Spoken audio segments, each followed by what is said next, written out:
भाई अगर lateral entry का मामला हो चाहे आरक्षण का मामला हो, क्या आपको लगता है कि बीजेपी और कांग्रेस की नीतियों में कोई फर्क है?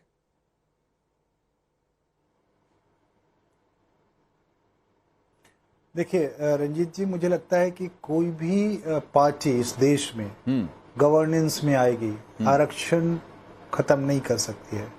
आरक्षण को लेकर के एक ही पॉलिसी अप्रोच सभी का होगा, क्योंकि आरक्षण एक बड़े उससे जुड़ गया है, इमोशनल और जो इमोशन फॉर डेवलपमेंट के उससे भी जुड़ गया है, कम्युनिटी डेवलपमेंट। लेकिन आरक्षण का जो इक्वल डिस्ट्रीब्यूशन हर सरकार का कंसर्न होना चाहिए, जिसमें जब पॉलिटिक्स आ जाती है तो वो कंसर्न छूटने लगता है। जैसे अभी जो सुप्रीम कोर्ट का डिसीजन आया सब क्लासिफिकेशन पर, आपने खुद ही बताया कि कांग्रेस ने कैसे उस पर टर्न लिया, और उस पर मुझे लगता है कि सभी को उस पर भी सहमत होना चाहिए जैसे वो आरक्षण पे सहमत है। लेकिन उसके खिलाफ एक पॉलिटिक्स शुरू हो गई। अच्छा, उन कम्युनिटी के लोग अभी इतने पावरफुल नहीं हुए हैं मीडिया में, पॉलिटिक्स में, नेता नहीं है उनके पास कि वो उसको लीड कर सके। जैसे वाल्मीकि ने लीड किया इस लड़ाई को पंजाब में, माडिगा ने लीड किया इस लड़ाई को आंध्र प्रदेश में, सब क्लासिफिकेशन की लड़ाई को, मातंग ने महाराष्ट्र में। लेकिन उनके ना लीडर्स कुछ कहीं दिखाई पड़ते हैं, ना उनके मीडिया में कोई डिबेट में बोलने आता है, और वो सारा डिस्कोर्स एंटी रिजर्वेशन के अराउंड खड़ा हो जाता है। हाँ। और मायावती ने एक लीड किया और उसमें क्रीमी लेयर, और उन्होंने जो जाटो बेस है उनका, उसकी पॉलिटिक्स उनकी जरूरत है, तो अब वो पूरा एक एंटी सब क्लासिफिकेशन भी ये लड़ाई जा रही है। तो मुझे लगता है बहुत विचित्र स्थिति है इस देश में। ये सारी संस्थाओं को आप संदेह में, घेरे में डाल दीजिए, सारी संस्थाओं के नियमों को आप उसमें डाल दीजिए अफवाह में, तो पॉलिटिक्स आसान हो जाती है, बट वो देश और राष्ट्र के लिए, समाज के लिए हानिकारक होती है। दूसरा जो लैटरल एंट्री का मामला है वो बहुत इंटरेस्टिंग है। देखिए, lateral entry new liberal economy and governance का प्रोडक्ट है, जो नरसिम्हा राव ने 90s में न्यू लिबरल इकोनॉमी और गवर्नेंस लगाया। उसके आधार पर आप ही ने बताया कि 2005 से कांग्रेस ने लेटरल एंट्री, क्योंकि उसमें जरूरत है आपको, उसमें आपको ले आना है एक्सपर्ट्स को, क्योंकि आप मेगा डेवलपमेंट मार्केट आ चुका है, तो आपको बहुत तरह के एक्सपर्ट चाहिए। तो आप वो एक्सपर्ट एग्जाम नहीं देंगे IAS का, आपको उनको ले आना है शॉर्ट टर्म के लिए, थोड़े समय के लिए आपने लाना शुरू किया। अब उसमें भी आरक्षण होना चाहिए, ठीक है, सरकार ने कहा आरक्षण कर देंगे, लेकिन लेटरल एंट्री तो कांग्रेस की देन है। लेटरल एंट्री की पॉलिसी भी कांग्रेस, उस समय आरक्षण तो नहीं था। आरक्षण अब आपने इन पे आरक्षण लगवा दिया कि हाँ भाई आरक्षण जो अपने समय में आरक्षण जिन्होंने नहीं दिया, आज वो कह रहे हैं कि भाई आप आरक्षण नहीं दे रहे हैं तो गुनाह कर रहे हैं। हैरान करने वाली बात है। बिल्कुल आपने सही कहा। लेकिन आपने जो एक महत्वपूर्ण बात कही, प्रोफेसर बद्रीनारायण ने जो बहुत महत्वपूर्ण बात कही, मैं आप आऊंगा सर आपके पास, लेकिन एक महत्वपूर्ण बात कही उन्होंने, कहा कि भाई दोनों पार्टियों के नीतियों में आरक्षण को लेकर कम से कम कोई फर्क नहीं है। लेकिन सबसे जो दुर्भाग्यजनक स्थिति है वो ये है कि आज जब सब क्लासिफिकेशन एक तरीके से जरूरत है, समय की मांग है कि पिछड़ों में भी या दलितों में, SC ST में जो लोग पिछड़ गए हैं और जो आरक्षण का फायदा उठाने वाली, आरक्षण का फायदा कुछ ही जातियों को मिल रहा है SC ST में भी, तो ये जरूरी है कि जो पिछड़ गए हैं उसमें उनको सब क्लासिफाई करके उनके लिए रिजर्वेशन उसमें सुनिश्चित किया जाए और उसका फायदा वहां तक पहुंचे, सबको समान रूप से पहुंचे। लेकिन इसमें पॉलिटिक्स घुस गई है भाटी जी की, इसमें पॉलिटिक्स घुस गई है जगदीश जी के पार्टी की, कि भाई ये आरक्षण जो है ये पिछड़ा विरोधी और ये दलित विरोधी पूरा स्टैंड है। भाई ये दलित विरोधी कैसे हो गया करण वर्मा, कि अगर दलितों की 50 जातियों में से आरक्षण का फायदा सिर्फ 5 जातियों को मिल रहा है, तो बाकी की 45 जातियों को क्यों नहीं मिलना चाहिए भाई? और अगर इसके लिए कोई सब क्लासिफिकेशन करके, उसका वर्गीकरण करके उनको भी उसका फायदा दिलाने की कोशिश हो रही है, तो ये आरक्षण विरोधी कैसे हो गया? रंजीत जी, थैंक गॉड आप आए मेरे पास, मुझे लग रहा था आप भूल ही गए हैं। तो मुझे प्लीज 1 मिनट जरा दीजिएगा, मैं कुछ बातों का जवाब देना चाह रहा हूं। हाँ। मैं पहले तो आपको एक ट्वीट पढ़ के सुनाता हूं। 3 अप्रैल 2019 का एक सज्जन का ट्वीट है। We will allow qualified ex serviceman lateral entry into the civil services. और ये सज्जन का नाम है श्री राहुल गांधी जी। उन्होंने ये ट्वीट किया है 2019 में, ठीक है। 2019 तक उनको लैटरल एंट्री बिल्कुल ठीक लगती थी।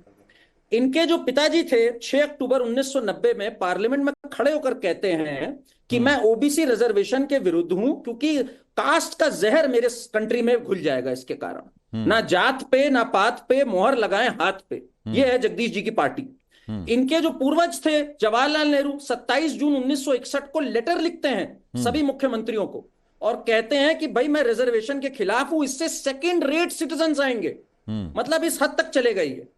और आज इन सबको अचानक से ये मसीहा बन गए सोशल जस्टिस के। वाल्मीकि स्कैम करते हैं कर्नाटका में, तेलंगाना में SC ST फंड्स को स्लैश करते हैं, पर ये सामाजिक न्याय के बहुत बड़े योद्धा है। तो देखिए अब एक बात समझिए, 0.5% जो लैटरल एंट्री की बात थी, 0.5% एडमिनिस्ट्रेटिव जॉब्स अगर हम एक्सपर्ट्स को नहीं दे सकते, और उसमें भी हम एक्सपर्ट्स में ये नहीं कि कोई SC ST OBC को रोक रहा है, भाई हमारा मानना है मेरिटोरियस लोग SC ST OBC भी हो सकते हैं, उस पे एक आपत्ति हो गई सबको।